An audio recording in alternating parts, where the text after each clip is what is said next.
Sometimes developers probably getting hot water for talking a little bit too much, and I think that might be the case here. We have developers talking about Microsoft's next Xbox and maybe divulged a little bit too much information, maybe what they weren't exactly looking to explain. But hey, this happens, and I'm sure a lot of people will play it off as whatever, but I will link the article so you guys can check it out, because to me, it's a pretty big deal, and a lot of people are going to be talking about it, and hopefully I'm one of the first, because I jumped on this story right away.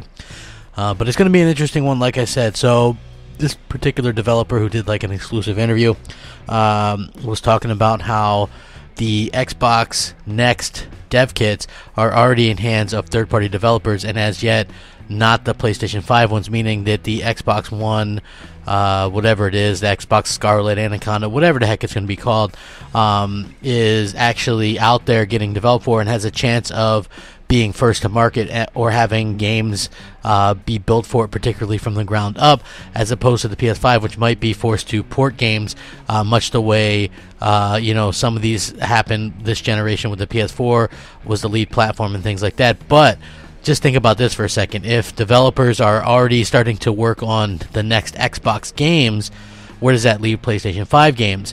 They can't just make a million different versions of these games anymore. They just port them down, or usually along those lines. So having the console that actually makes the lead consoles, I think that really makes all the difference. Just look at the Xbox 360, look at the PS4 for the majority of this generation up until the X, of course. Absolutely incredible to see that.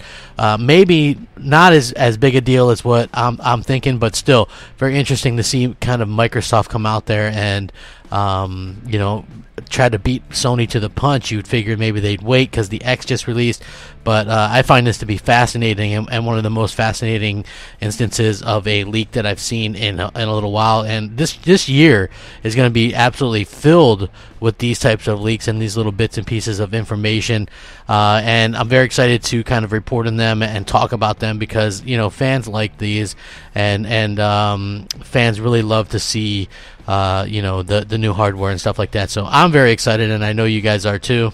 Personally, I think it'll be a big deal if Microsoft gets those dev kits out there before Sony, like this seems to imply, and gets their games worked on ahead of Sony actually getting theirs. So would be very cool to see that, and again, very excited to see how this all turns out. We're going to be hearing so much this generation, and I'm very excited to see more and more and more as it comes out from both Microsoft and Sony and Nintendo. Even if they come out with something, would love it. Let me know what you guys think. Sound off, rate, comment, subscribe. As always, if you enjoy the content, please share, subscribe, hit that bell so you're notified right away. I would really appreciate it. Have a great one. Rack 'em up. Crapgamer out.